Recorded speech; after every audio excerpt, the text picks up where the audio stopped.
Hello, leader. On the top of the list of cringe-worthy things that business owners shudder over, it's overpaying people.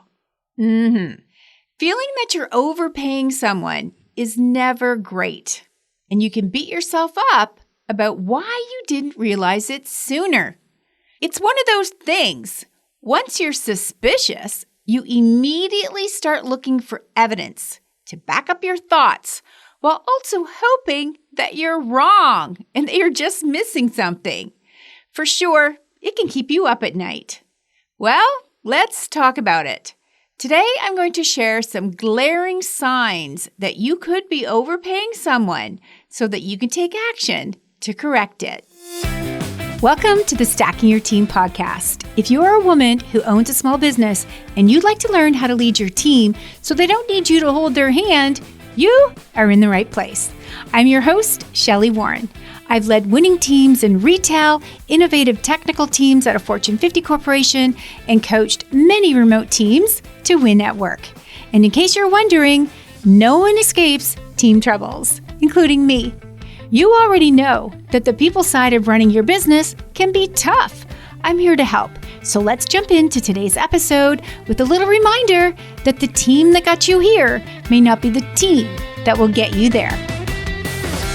Before we start, I want to give a shout out to Mimi Amos. She's a former Leadership Lab member and owner of Healing Hands Natural Therapeutic Spa in Kokomo, Indiana. I want to thank her. She's the first person to buy us a beverage. Yeah, we have a button on our website, stackingyourteam.com/podcast to be exact, where you can send us a $5, or as we say up here in Canada, a fin, to grab a latte. It can be your chance to say thanks for continuing to serve up episodes each week that are meaningful to you. Thanks, Mimi. I love knowing that you and your team are working your magic to make your clients feel incredible every time they visit your spa. And you know how much of a spa junkie I am. Thank you so much. Oh, and have you been catching the episodes that feature some of my clients? I hope so. They're all so incredible, and I have some more clients coming up onto the podcast over the next few weeks. Be sure to subscribe so you never miss an episode. Okay, let's talk about overpaying people. Now, unfortunately, this happens a lot. Business owners suddenly realize that sinking feeling that they've been wrestling with for a while about overpaying a team member is true.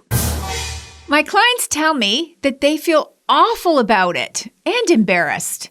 They also say it can feel like they've been duped and strung along about someone that they were paying really well, but not delivering. Usually, the business owner saw signs of trouble and chose to tolerate it, or they cut them some slack due to a health crisis or a personal problem.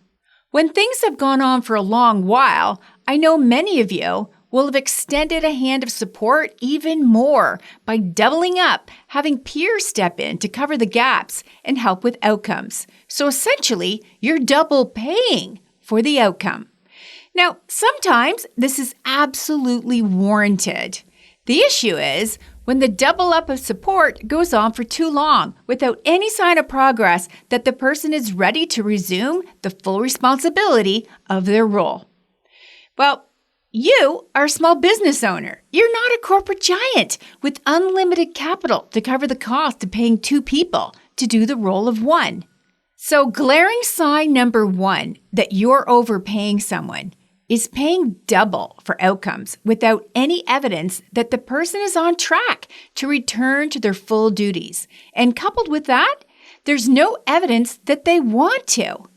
This is why it's important to have processes set up for you to hold your team accountable, to share the results, and back up those results with real data and real conclusions.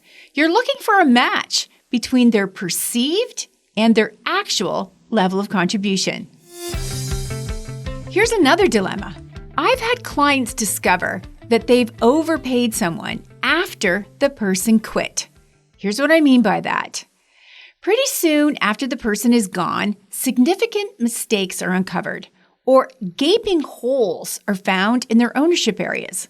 One client came across a backlog of customer service inquiries that had never been replied to.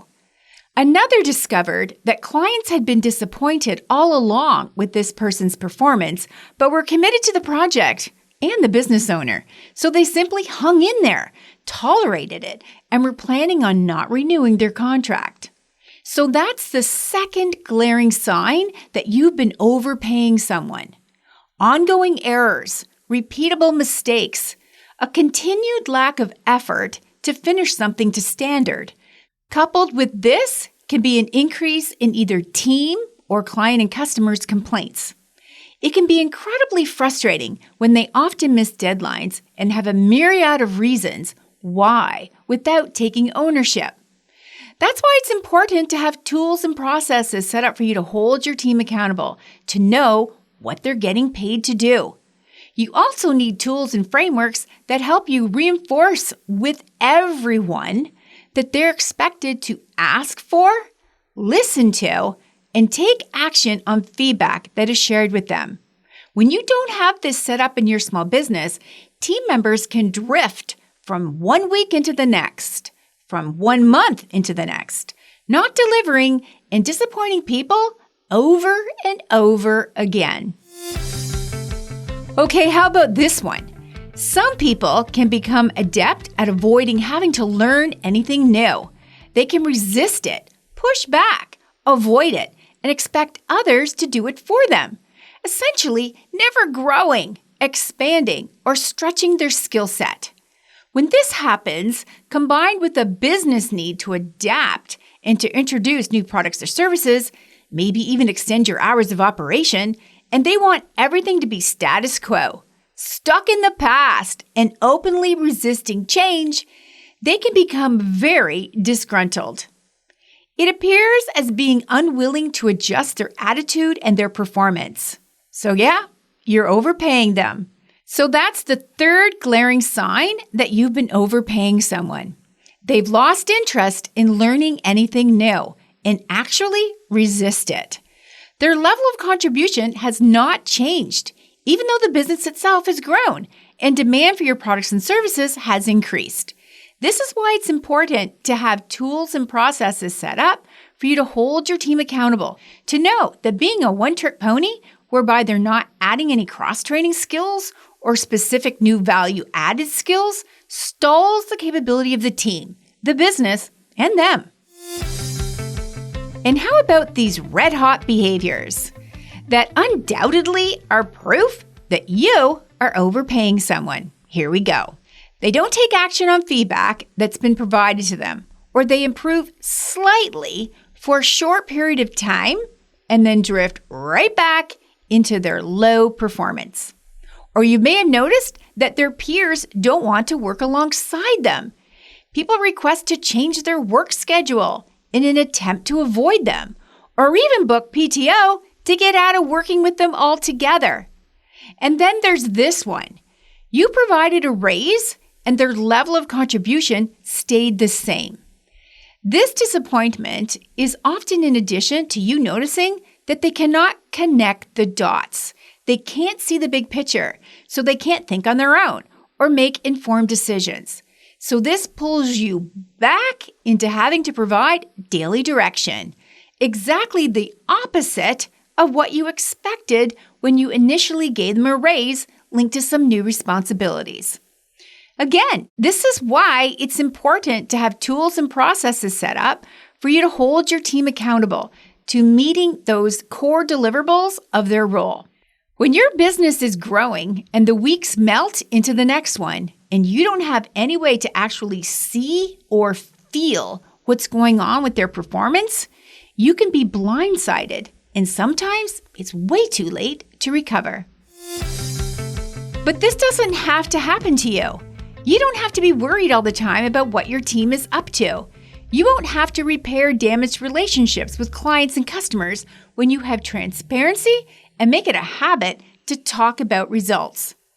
I've got the tools, frameworks, and coaching experience to help you to stop being disappointed in your team and instead start feeling great about who you hire, who you promote, and who you hand the reins over of your business to, because they truly are capable and happy to commit to bringing your vision alive for your clients and customers.